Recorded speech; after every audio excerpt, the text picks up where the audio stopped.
Hello students, so next topic is vapour pressure of solid in liquid. Solid यहाँ पर क्या है, that is non volatile, और liquid क्या है, दैट इज वोलेटाइल। ठीक है, नॉन वोलेटाइल आपको पता है कि सॉलिड होता है और वोलेटाइल क्या होता है, सॉल्वेंट होता है। पिछले हम लेक्चर में डिस्कस करके आए हैं, तो पिछला एक थोड़ा सा रिव्यू ले लेते हैं। देखिए सॉल्यूशन में आपको पता है कि क्या होते हैं, दो कंपोनेंट होते हैं, एक सॉल्यूट होता है और दूसरा सॉल्वेंट होता है। ठीक है, तो सॉल्यूट को मैं यहाँ रिप्रेजेंट कर रही हूँ बी की हेल्प से और सॉल्वेंट को रिप्रेजेंट कर रही हूँ मैं ए की हेल्प से। ठीक है, तो अब आपको पता है सॉल्यूट क्या है यहाँ पर, नॉन वोलेटाइल, और सॉल्वेंट क्या है, वोलेटाइल।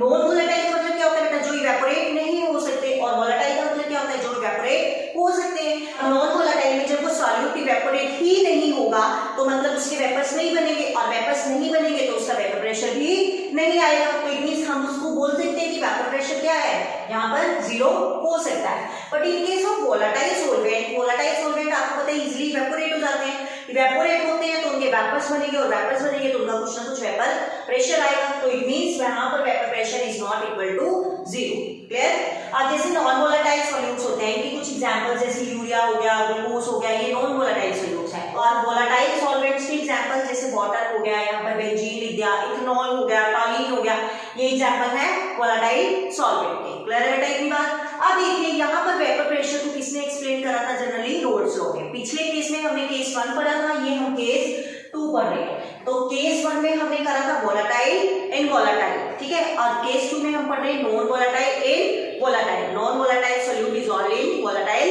सॉल्वेंट। ठीक है, मतलब यहाँ पर इतनी बात तो क्लियर है कि सॉल्वेंट की वजह से वेपर प्रेशर बनेगा, सॉल्यूट की वजह से कोई वेपर प्रेशर नहीं बनेगा, क्योंकि सॉल्यूट क्या है आपके पास, नॉन वोलेटाइल है। तो देखिए यहाँ पर ऑल्सो क्या कहता है कि उसके पास एक वोलेटाइल सॉल्वेंट है और एक नॉन वोलेटाइल सॉल्यूट है। ठीक है, वोलेटाइल सॉल्वेंट को हम रिप्रेजेंट कर रहे हैं जनरली ए की हेल्प से, और नॉन वोलेटाइल सॉल्यूट को रिप्रेजेंट कर रहे हैं हम बी की हेल्प से। क्लियर बेटा?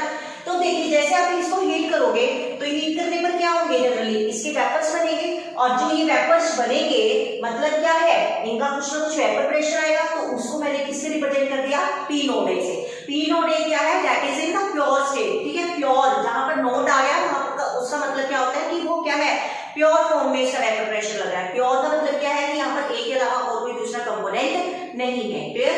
Next B. बी क्या है आपके पास, नॉन वोलेटाइल सॉल्यूट, तो ये तो इवेपोरेट हो ही नहीं सकता। तो जब इवेपोरेट नहीं हो सकता तो इसके वेपर्स भी नहीं बनेंगे और इसका वेपर प्रेशर भी नहीं होगा। तो यहाँ पर इस केस में हम इसके वेपर्स को शो नहीं करेंगे। ठीक है, क्यों? क्योंकि नॉन वोलेटाइल सॉल्यूट है तो इसके वेपर्स नहीं बन रहे हैं। क्लियर है इतनी बात? चलिए अब इन दोनों को मिलकर क्या बनेगा, दैट इज सॉल्यूशन। और सॉल्यूशन कैसे बनता है, जब आप सॉल्यूट और सॉल्वेंट को ऐड कर देते हो, तो ये सॉल्यूट है ये सॉल्वेंट है, इसको आपने ऐड कर दिया तो क्या बन गया, सॉल्यूशन बन गया। अब बताइए बेटा मुझे कि यहाँ पर जो ये ए बी तो आपको पता है इसका वेपर प्रेशर तो होगा ही। ठीक है, यहाँ पर जो ए के वेपर्स बन रहे हैं, क्योंकि इसमें भी क्या है, ए वोलेटाइल है तो इसी के वेपर्स बनेंगे।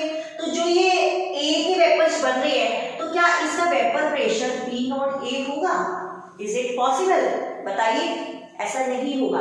क्यों? क्योंकि ये प्योर स्टेट में था, यहाँ पर ये प्योर नहीं है, ये क्या हो गया, मिक्स हो गया। और वैसे भी आप देख लीजिए ना एक बार, पहले यहाँ पर क्या है, ये सॉल्वेंट था। ठीक है, यहाँ पर सारे मॉलिक्यूल्स किसके आ रहे थे, ए के आ रहे थे। अब ये क्या बन गया, सॉल्यूशन। यहाँ पर मॉलिक्यूल्स ए के भी आ रहे हैं और बी के भी आ रहे हैं। ठीक है, तो इट मींस यहाँ पर जो है आपके पास ये प्योर में तो है नहीं, तो मतलब यहाँ पर इसका जो वेपर प्रेशर होगा पी नॉट ए नहीं होगा। तो रोल्स लॉ क्या कहता है, मैं उस वेपर प्रेशर को किससे रिप्रेजेंट कर देता हूँ, पी ए की हेल्प से। क्लियर है इतनी बात? चलिए अब क्या ये वाला जो वेपर प्रेशर है इससे ज्यादा होगा या इससे कम होगा, बात ये आती है। ठीक है, अब देखिए यहाँ पर सिर्फ ए था, ए के वेपर्स बन रहे थे, यहाँ पर ए भी आ गया, तो मतलब क्या है, यहाँ पर भी वेपर्स ए के ही बन रहे हैं, लेकिन यहाँ पर ए के बाद क्या गया, बी, बी के बाद ए के बाद बी।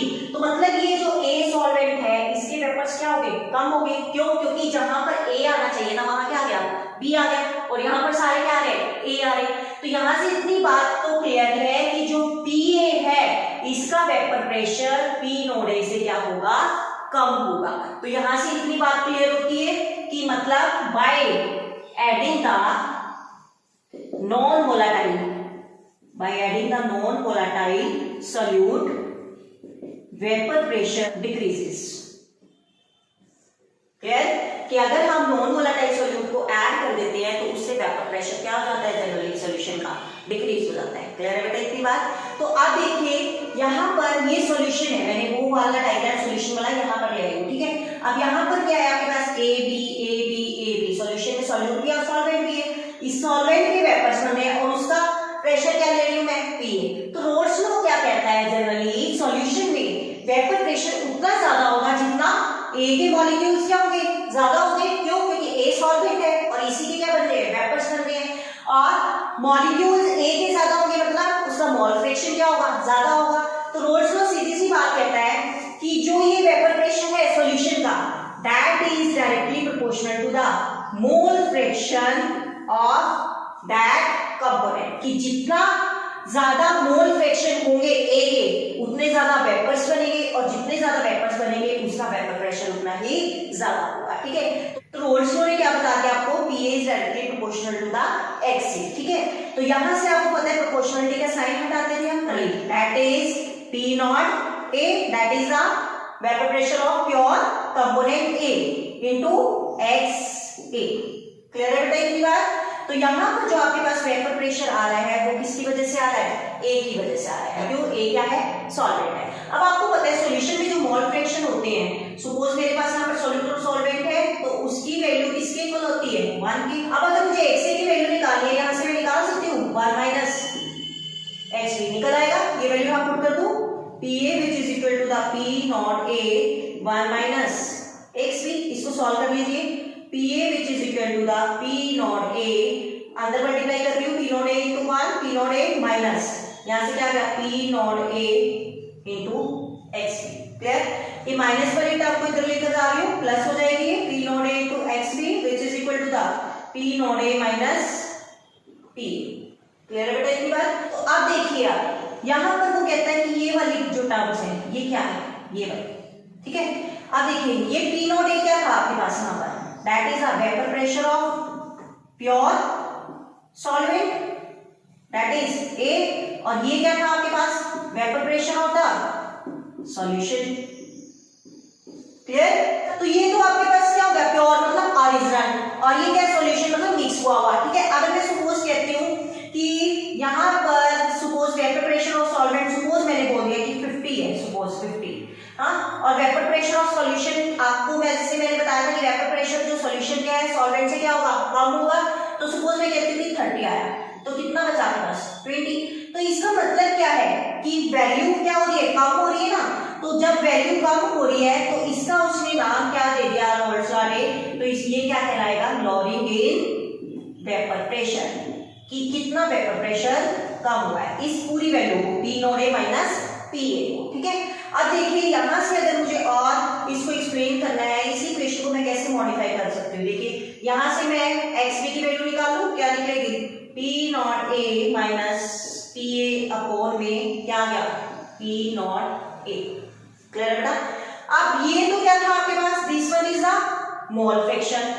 ठीक है, mole fraction of solute B.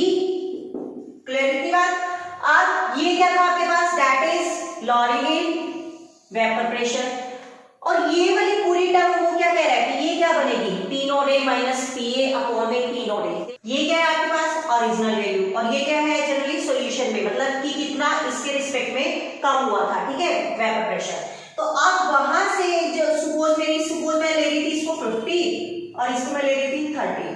ठीक है, 50 माइनस 30 कितना गया था 20 अपॉन में पी नॉट ए कितना है ये दैट इज 50। तो इसके रिस्पेक्ट में निकाल रहे हैं ना ओरिजिनल के रिस्पेक्ट में निकाल रहे हैं। तो जब किसी चीज के रिस्पेक्ट में निकालते हैं तो उसका नाम उसने दे दिया रिलेटिव कि उसकी रिस्पेक्ट में निकाल रहे हैं। तो इस पूरी टर्म का नाम क्या होगा that is a relative lowering in vapour pressure. Clear है बच्चे? ये क्वालिटेटिव प्रॉपर्टी भी है इसको हम आगे डिटेल में डिस्कस करेंगे। ठीक है, ये जनरली वहां पे भी यूज होगी। इतनी बात क्लियर है बेटा आपको roles law for the normality solutes. Clear है? एक और इंपॉर्टेंट चीज मुझे बतानी है जल्दी से फटाफट इसको नोट कीजिए फिर बताती हूँ। ठीक है, अब देखिए बेटा एक इंपॉर्टेंट चीज और मैंने क्या बता दी है जब आप न्यूमेरिकल्स को सॉल्व करते हो तो बच्चे जनरली फार्मूलाज में कंफ्यूज रहते हैं। तो फर्स्टली आप देखिए डॉल्टन लॉ के अकॉर्डिंग आपको पता है टोटल वेपर प्रेशर किसके इक्वल होता है। अगर मेरे पास दो कंपोनेंट है तो उनका दो का सम कर दो, अगर तीन है तो तीन का सम कर दो, यहाँ पर दो है तो पीए प्लस पीबी। ठीक है, तो यहाँ से आपको पता है कि पीबी क्या है आपके पास that is non volatile solute. तो इसका तो वेपर प्रेशर होगा नहीं तो मतलब ये क्या हो गया जीरो हो गया। तो पीटी किसके इक्वल आ गया यहाँ से पीए के। ठीक है, है, और पीटी और पीए को मैं कैसे लिख सकती हूँ, that is P naught A into exit, P naught A into exit. PT क्या है, total vapour pressure, P naught ए क्या है, vapour pressure of the pure solvent, और एक्सिट क्या है, mole fraction of the A component. Clear है इतनी बात?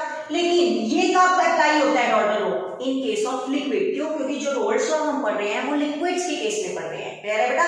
लेकिन अगर कई बार न्यूमेरिकल में गैसेस का पूछ लिया जाए तो गैसेस के केस में जनरली क्या फॉर्मूला अप्लाई होता है, PA which is equal to the PT into YA. PA क्या है यहाँ पर, that is the vapour pressure of A component. ठीक है, ए कंपोनेंट क्या है आपके पास, मतलब सॉल्वेंट, तो मैं इसको ऐसे भी लिख सकती हूँ, vapour pressure of the solvent. Clear बच्चे?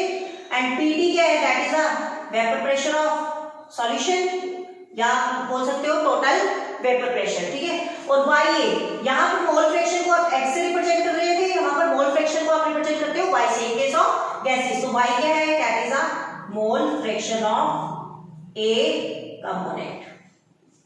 आगे बस समझ बेटा? तो आपने इन फॉर्मूलाज में कंफ्यूज नहीं होना। अगर गैसेस के लिए पूछा जाए तो ये फॉर्मूला यूज करोगे, और अगर लिक्विड्स के लिए पूछा जाए तो आप ये फॉर्मूला यूज करोगे। ठीक है, क्लियर है की बात? ये वाला दिस। क्लियर बच्चे?